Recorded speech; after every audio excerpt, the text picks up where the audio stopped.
Well, what a week it has been, and haven't the girls just done such a great job at Royal Ascot? I must say, I've enjoyed their festival coverage immensely, and I suppose it won't be too long before I hand the whole lot over to them, put my feet up and enjoy a well-earned retirement. But, until that's official, I'm at Pontefract, not a million miles away from home, to cover our sole annual visit to this delightful track, for the Pontefract Castle Fillies Stakes. Opening the card at Pontefract is a novice stakes. Clash of Hearts wasn't too far back from our selection Matteo in a valuable conditions stakes at Beverley last time out. And that does look strong form for this novice contest. Of course, Kevin Ryan's Matteo was a very short-priced favourite to double up at Beverley. So I imagine Adrian Keatley's Clash of Hearts wouldn't have to improve much to take this. With an experience edge over this field too, I would think that Clash of Hearts will go off a warm order favourite, especially with a good draw in stall 3.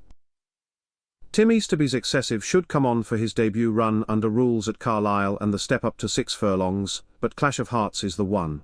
My Sunday nap is in the feature, the Pontefract Castle Fillies Stakes.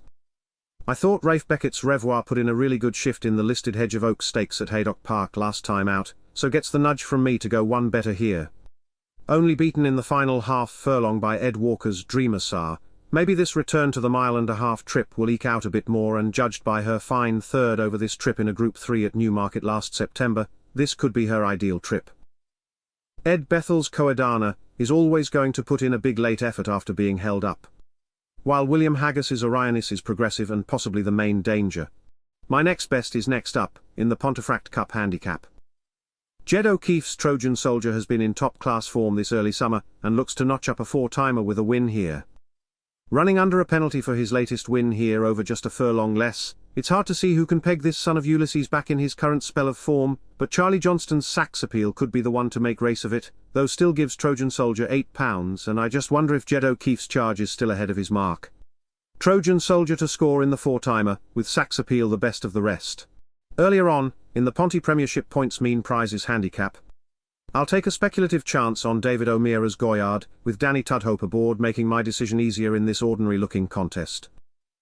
He wasn't far behind a couple of useful sprinters in Lexington Blitz and Copper Knight, when last seen in October, and with the ground in his favour this Memas gelding can defy top weight and go in here. It's nice to see the veteran Dakota Gold still turning out, though Michael Dodd's admirable servant does seem to be on the wane now. Tim Easterby's Equity Law might be the danger, but overall, the vote goes to Goyard. Later on, the whimsically named Raymondo can take the Sunpack Potatoes Handicap. Oliver Cole's Lope Y Fernandez colt stayed on well on his turf debut at Lingfield, so can score ahead of Ruth Carr's The Good Biscuit.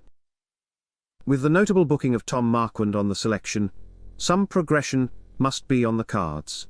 And although the draw in stall 6 could have been better, it's a small field, so his top jockey should be able to put Raymondo where he wants him.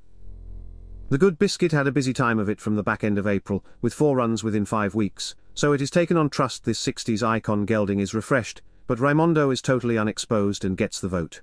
Then, it must be hard to ignore the appeal of Ed Bethel's Masaban for the last race at Pontefract. Pretty impressive on good ground at Ripon a couple of starts back, he just tired a bit late on at Doncaster next time on going with more cut, but that was only 8 days later. So after a break of 5 weeks, should be good to go on this preferable surface. Keep an eye on it, with Tom Marquand taking the ride and Ravishing Beatty out of stall 1 are going to be involved, but I'll take my chance on a rested Masaban,